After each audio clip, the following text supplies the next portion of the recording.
talking about rest, which is something that I don't think any of us get enough of. So I'm gonna start with this question. You ever guys met a person who's just constantly on the go? Yeah. Just go, go, go. And even when they need to be resting, they're still go, go, go. Like just every moment of their life, there's just something going on. Yeah, right there. Every moment, there's something always going on. It's just like there's no time to breathe for them. And I was gonna say that if you say you haven't met any of those people, you're looking at one, because that is me. But Tim, thank you for raising your hand. I'm glad I'm not the only one in this room. But I think at moments and certain times of life, every one of us is always on the go. Like there's always something happening. Even you could be having a great day, and you're like, man, like on a Sunday, I'm just gonna go to church. I'm gonna go home, and I'm gonna eat some food. I'm gonna take a lazy day, and then something in life, like I don't know, your shower head is like, I'm gonna decide to crack today, so you have to go buy a shower head. True story that actually happened to me. But yeah, it's just, there's always something. And like I said, I'm always moving. I am always moving, and I have a very hard time sitting still. Most of you know me.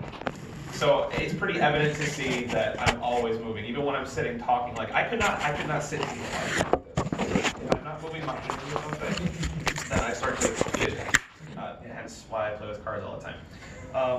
But it's even harder for me to rest. Just to rest. Like, chill. It's hard for me to do that. And I cannot tell you how many times in my life that my mom has told me two things. One of them is, dude, chill out. You're burning the candle at both ends. That's become like my life's motto from her. Or number two, when I'm always on the go and I'm just sputtering stuff out and going a mile a minute with my talking, the best way for her to get my attention and to get me to stop talking for a second is go, be quiet, stupid. It works, trust me, it works. I know it kind of sounds mean, but it works, like, because it gets me to, I'm kind of like, whoa, okay, all right, so like, okay, and it gets me to stop. And she's right too. Like she was always right too. Like I go and go and go until I can't go anymore, and then I burn out. And the problem is I recognize this, but it doesn't change. I still do it. I'm constantly moving, and periods of rest are important for us to take part in. I think it's pretty obvious. Like we all need rest at times, and I'm not talking about sleep. Like I'm not talking about okay, time to go to bed, whatever. Like I'm talking about just taking time out of your day to rest. And it's just taking that small moment of time. Maybe it's 30 minutes, 45 minutes, just to relax. And God invented rest periods for us because He knew that it was important for our health and our growth. I mean, He dedicated a whole day to it back in the day. Like Sunday was the day that He rested. He sat back on the seventh day, the Lord's Day, today, and He enjoyed and relaxed and rested in everything that He had made. It was good. I mean, so I'm pretty sure that if God can take a day to kind of just chill, then we can take a day to just chill. and I basically on that note, we're going to talk about not just like rest. We're going to talk about Sabbath rest. I mean, like, how do you really rest? Give me some feedback. What's your favorite way to rest? Anybody? What do you like to do when you're resting? Watch movies. Watch movies? Cool. Sleep. Recline. Sleep. Recline. Yeah. Just lean back. Just lean back and just yeah. Worship. That's good.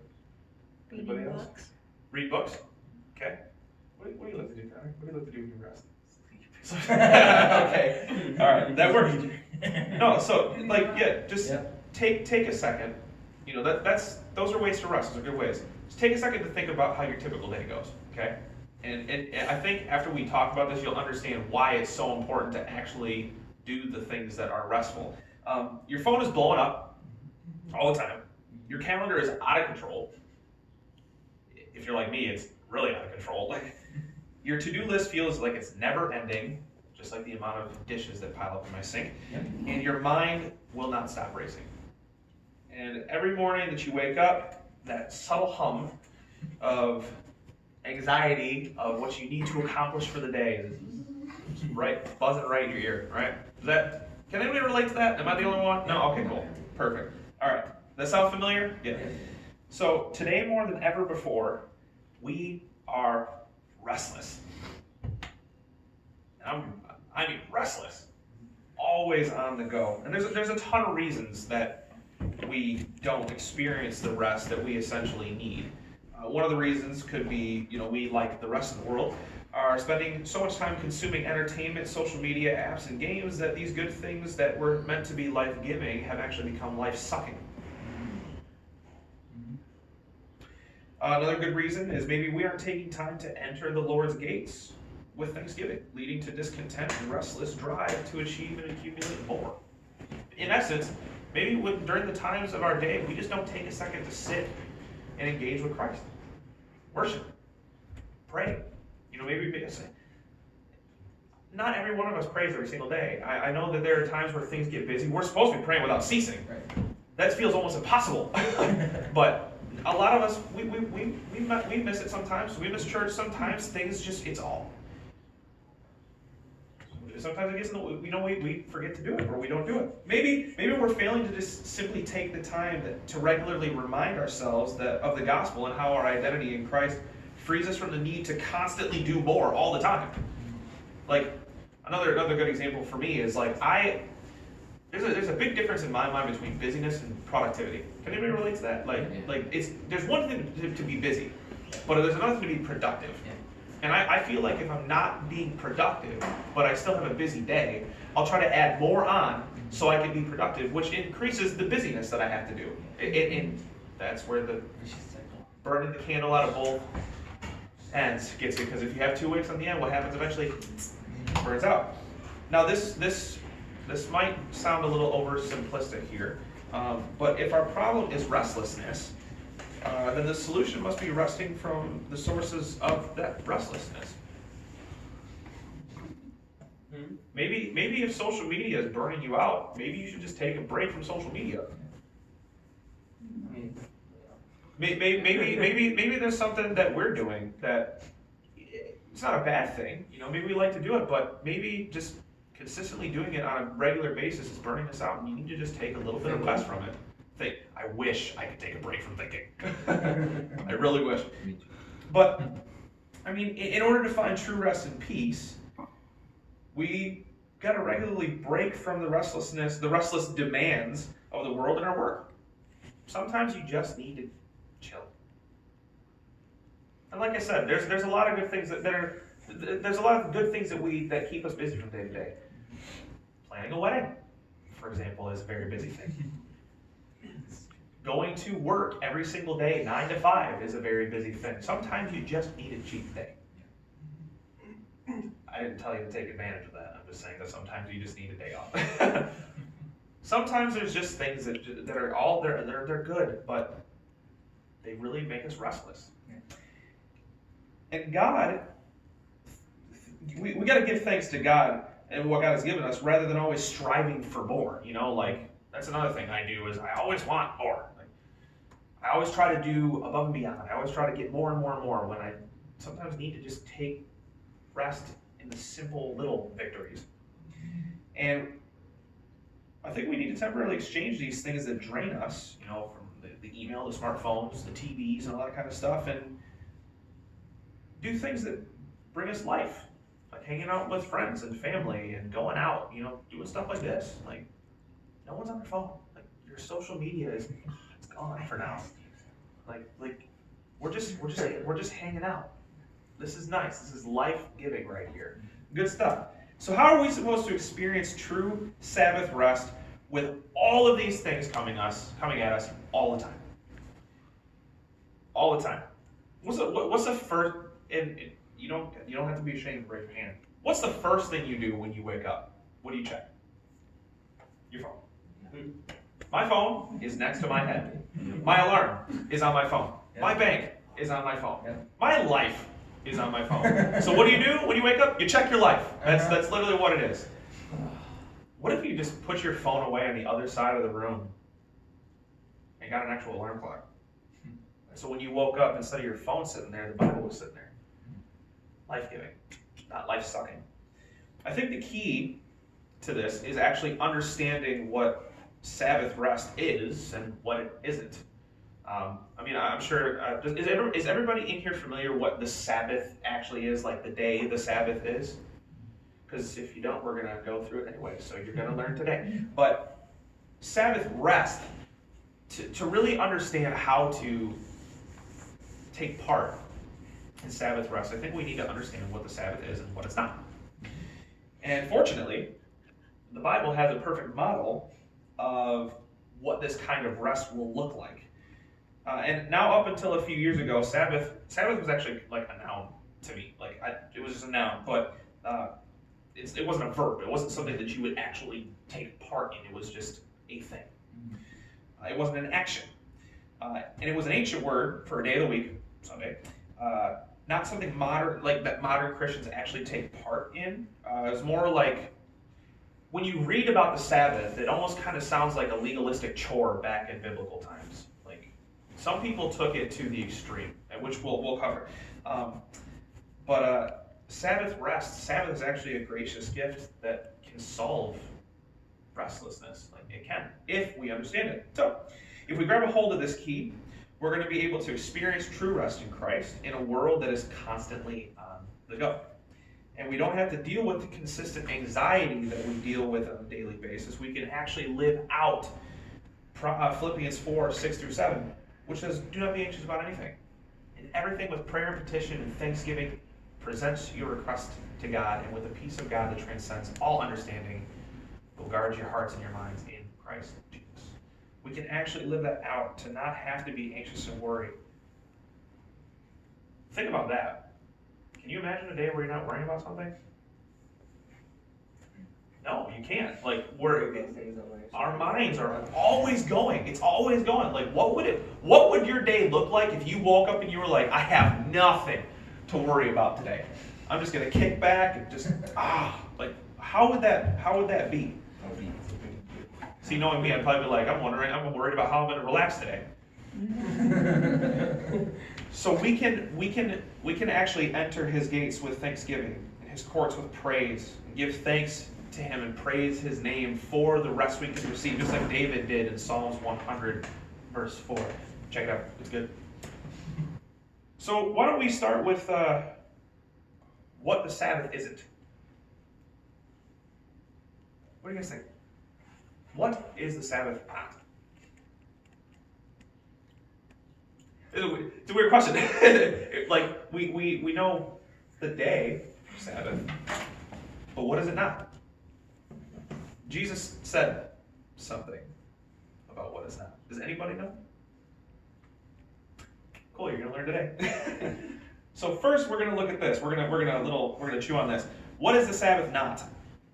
I think that starting with what it isn't is the best place to kind of start and understand it, and the best place to start with that is to just kind of talk about the origins of the Sabbath and what it, what people created it or made it to be. It wasn't meant to be like that, but we're going to see what they made it to be. So when God handed down the 10 Commandments to Moses at Mount Sinai, he commanded the Israelites to rest on the seventh day of each week. Now, technically, the seventh day is a Saturday. So we kind of have turned the seventh day of the week to Sunday. Most of us just say, like, we start on Mondays and we just go to Sunday. So Sunday is like, it's kind of the day that we take the resting period. But technically, at this point in time, the Saturday would be the Sabbath day. So this rest day was meant to be a sign of God's covenant with his people. And of course, Sabbath was modeled after God's own day of rest from the work of creation on the seventh day. Okay? So that's what the Sabbath, the definition of the Sabbath, you could say. Now in the Old Testament, and I'm not gonna read all these scriptures, but I'll tell you what they are so you can go back and check them out. Does anybody actually do that? Like, do you go back on something to check through? Good, I'm proud of you. Okay. Because you should. But in the Old Testament, the Sabbath was observed with really strict rules and regulations what it was not supposed to be like. For example, the Israelites were prohibited from lighting fires, which you'll see in Exodus 5:35-3. I know, that's ridiculous. Like, don't light a fire. Well, how am I gonna make any food? Like, you need heat to cook. Like, come on. So they couldn't light fires. They couldn't gather food. That's in Exodus 16:23-29. There's a small portion of that. And selling goods in the marketplace was also not allowed on the Sabbath day, which you'll find that in Nehemiah 10:31. So basically, the day of rest meant that you could not live your life. You want to rest? Stay in bed. That's all you can do. Don't do nothing. And the punishment for intentionally violating the Sabbath was nothing short of death. Exodus 31:14-15. Now, the reason why I just chuckled there is because I can just imagine this conversation. Hey, why aren't you resting? I'm hungry. You're dead now. Like, this is ridiculous. Like, you could die by not staying in your bed. Like, what the heck is with that? That's crazy. That'd just be a crazy conversation. What did he do, Judge? He cooked. Death penalty. Like, that's just crazy. I add humor to stories. I'm sorry, but like it's just crazy to think about. But over time, the Israelites actually took the Sabbath to its most legalistic extremes. It went even further. How do you go further than that? But to the point in which by the time Jesus came to earth, they viewed healing on the Sabbath as a sin. What the heck? When the Pharisees saw Jesus healing and picking grains in the field on the Sabbath in Matthew 12, they confronted him and called him out as unlawful. That's the wrong person to call unlawful. Wrong person. Jesus responds, and I want you to take notes on this one, because this is where you get to get a little insight on what the Sabbath actually is. Jesus responds by proclaiming the Son of Man is Lord of the Sabbath. Matthew 12:8. And this is signaling. It's a sign of the new covenant that was here in the person of Christ. Okay? And in Mark's account of the same event, so this is in Mark, Jesus is recorded as saying, the Sabbath was made for man, not man for the Sabbath. Mark 2:27. In other words, Jesus is saying that through him, the Sabbath is no longer a command of the law. Instead, it's a gracious gift for the restless. Let's just be honest. Who in this room is restless? Everybody. We're all restless. A day of rest is a gift for you to rest. So in really simple terms, chill the heck out. Take a break. Spend time with each other and relax. Throw the phone away. Throw the stuff that you're dealing with away for just a little bit and just take some time to just be. This is where we get into the point of what the Sabbath actually is. What did Jesus mean when he said the Sabbath is now for man?